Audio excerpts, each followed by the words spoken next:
कितनी सीटों पर लड़ेंगे? ये तय करने का दायित्व तो हमारा नहीं है, कमेटी का है। और राहुल जी का साफ है कि कांग्रेस वर्कर और कांग्रेस पार्टी का रेस्पेक्ट सर्वोच्च रहेगा। हो रही है, लेकिन सीएम फेस को लेकर के मामला भैया हमको तो समझ में नहीं आता रहा। बीजेपी का सीएम फेस का क्लियर हो गया, कोई जिला में क्लियर होता है, कोई राज्य में। तो आप लोग परेशान आत्मा काहे हैं? जनता वोट देगी, विधायक बनेंगे, सारे नेता मिलकर के विधायक दल के नेता के रूप में चयन हो जाएगा। आप सुने नहीं कि तेजस्वी जी संयोजक हैं और मुख्यमंत्री जनता बनाती है और गठबंधन मिलकर के चुनाव लड़ेंगे और राहुल गांधी के विचार और संघर्ष के साथ आगे बढ़ेंगे। महागठबंधन में आखिर सीएम फेस कौन, इस पर अभी भी बवाल मचा हुआ है। सुबह सुबह कृष्णा अल्लावरू भी बोले कि चुनाव के बाद इसका निष्कर्ष निकलेगा कि कौन सीएम होंगे। और अब पूर्णिया से निर्दलीय सांसद हैं पप्पू यादव, जो हाल ही में जो कांग्रेस की बैठक हुई थी उसमें शरीक भी हुए थे, और उन्होंने ये भी कहा है कि जनता तय करेगी कि सीएम फेस कौन होगा। लेकिन बीजेपी में अभी तो सीएम फेस का घोषणा नहीं हुआ है, तो आखिर महागठबंधन में कैसे होगा। और जल्द ही प्रियंका गांधी और राहुल गांधी बिहार दौरे पर होंगे, इस बात की जानकारी पप्पू यादव दे रहे हैं। आपको वो बयान भी हम सुना रहे हैं। ये तो आपको हमारे प्रदेश अध्यक्ष और प्रभारी जी ना बताएंगे। पहली बार कांग्रेस की बैठक में कौन बोला पहली बार? इसके पहले से पार्लियामेंट्री बोर्ड के बैठक में गए हुए हैं, इसके बाद बैठक में हमेशा जाते हैं। क्या कह दिया पहली बार? राहुल गांधी जी ने जो देश को संदेश दिया उसको घर घर तक पहुंचाना, ये दायित्व पार्टी को दी गई है और हम लोग मिल करके उसको घर घर तक पहुंचाएंगे। राहुल गांधी जी जिन मुद्दों को लेके लड़ रहे हैं, कल भी उन्होंने कहा कि राज्यसभा में भी वोट की चोरी कर ली गई, तो निश्चित रूप से लगातार चोरी चोरी चोरी। तो जो हमारे नेता के मुद्दे हैं, रोजगार, बिहार का पलायन, बिहारियों के साथ सौतेलेपन का व्यवहार, उसको घर घर तक हम लोग एक महीने के अंदर पहुंचाएंगे।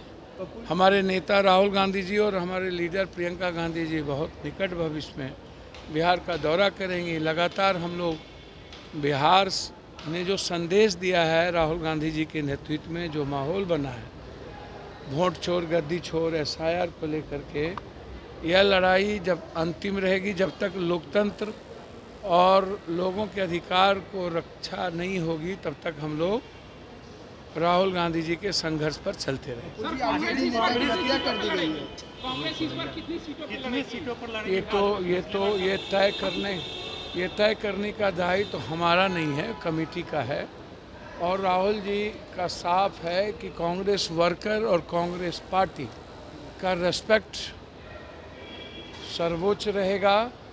गठबंधन के साथ मिलकर हम लोग मजबूती के साथ चलेंगे, रेस्पेक्ट का ख्याल रखते हुए आगे बढ़ेंगे। सर, बैठकें हो रही है, लेकिन सीएम फेस को लेकर के मामला भैया हमको तो समझ में नहीं आता रहा। बीजेपी का सीएम फेस का क्लियर हो गया, कोई जिला में क्लियर होता है, कोई राज्य में। तो आप लोग परेशान आत्मा काहे हैं? जनता वोट देगी, विधायक बनेंगे, सारे नेता मिलकर के विधायक दल के नेता के रूप में चयन हो जाएगा।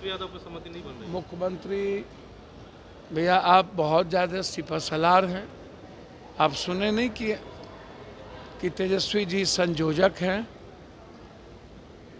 और मुख्यमंत्री जनता बनाती है और गठबंधन मिलकर के चुनाव लड़ेंगे और राहुल गांधी के विचार और संघर्ष के साथ आगे बढ़ेंगे। सर, तेजस्वी ने बड़ी बात कह दी है कि मैं उप मुख्यमंत्री के आवास से जो है अपराध का संचालन हो रहा है। देखिए, तेजस्वी जी ने जो बात कही, जब लगातार हत्या हो रही है, सिवान में लाली यादव की हत्या, मुन्ना यादव की हत्या, एक अपाहिज की हत्या, यहाँ पर हत्या, राघोपुर में हत्या, लगातार घटना पर घटना हो रही है। सत्ता संरक्षित और राजनीति की हत्या तो बढ़ ही गई है और अभी चुनाव तक बढ़ेंगे। तो मेरा मानना है कि अपराध और हत्या के रूप में बिहार बिल्कुल रक्त रंजित हो चुका है, रक्त चरित्र हो चुका है और ये बहुत बड़ा मुद्दा है कि बिहार वर्तमान डबल इंजन की सरकार से नहीं संभल रही है। सर, नेपाल में जिस तरह के हालात हैं, लोगों का कहना है कि ये जो देन है ना, नेपाल में हमारे जो 2 बच्चे जो अपने अधिकार के लिए आवाज़ उठाई थी वो हिंसा नहीं चाहते थे, लेकिन चाइना हमेशा इन्वॉल्व हो चुकी है। हमारी सरकार 11 सालों से आंतरिक इंटरनल हम हिंदू मुसलमान में फंसे हुए हैं।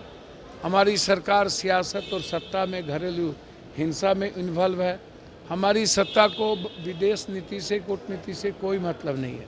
बांग्लादेश हमारे हाथ से चला गया, श्रीलंका हमारे हाथ से चला गया, म्यांमार हम रेस्पेक्ट नहीं दे पाए, जो स्वाभाविक हमारे दोस्त थे रूस हमारे साथ खड़ा नहीं रहे, चीन और पाकिस्तान पहले से दुश्मन हो गए और चीन की गिद्ध दृष्टि नेपाल पर थी और हमने नेपाल को छोड़ दिया। नेपाल मेरा सबसे अच्छा दोस्त था, हम लोगों ने डेमोक्रेसी की है। नेपाल से हम लोग का बेटी और रोटी का संबंध है, संस्कृति का संबंध है। नेपाल सामरिक और आर्थिक रूप से भारत नेपाल को हमेशा साथ रहा, लेकिन आज नेपाल की जो हिंसा है इसके पीछे एक बड़ा सोची समझी साजिश है। हमारे युवाओं ने हिंसा नहीं किया, हिंसा बाद में की गई और गलत तरीके से हिंसा किया गया। मधेशियों को दूर करने की कोशिश हो रही है और मैं इतना आपसे कह सकता हूँ, 11 सालों के भारत सरकार की कूटनीतियों ने हमारे पड़ोसी देश को दूर कर दिया। पहलगाम के बाद इजराइल छोड़ के कोई कंट्री हमारे साथ खड़ा नहीं हुआ। कल ज़बरदस्ती ट्रंप को अपना स्वाभाविक भाई बना लिया, जबकि ट्रंप लगातार हम पर हमला कर रहा है। टैरिफ ने आईटी को ख़त्म कर दिया, टैरिफ ने किसान को ख़त्म कर दिया और अब तो वीसा पॉलिसी को भी बर्बाद करने जा रहा है ट्रंप हमारा दोस्त हो ही नहीं सकता। अमेरिका मेरा दोस्त हो सकता है, ट्रंप हो ही नहीं सकता। इसीलिए बहुत क्लियर है हम इस मामले में और मैं साफ हूँ, नेपाल हमारे हाथ से निकलता जा रहा है और सरकार को ध्यान देना चाहिए, जरूरत पड़े तो सेना भेजना चाहिए। सर, सम्राट तो आपने सुना कि पूर्णिया से निर्दलीय सांसद पप्पू यादव ने साफ तौर पे कहा है कि चुनाव के बाद जनता तय करेगी कि कौन सीएम फेस का चेहरा होगा, लेकिन बीजेपी की तरफ से भी अभी तक घोषणा नहीं हुआ है, तो आखिर महागठबंधन कैसे कर सकती है। और साथ ही साथ जिस तरीके से जो घमासान मचा हुआ टिकट को लेकर उन्होंने साफ तौर पे कहा है कि राहुल गांधी और प्रियंका गांधी साफ तौर पे कही है कि इस बार जो चुनाव होना है उसमें जो कांग्रेस के कार्यकर्ता हैं, जो कांग्रेस के नेता हैं, उनको खास तौर पे तवज्जो दी जाएगी। आलोक कुमार, 10 मिनट, पटना।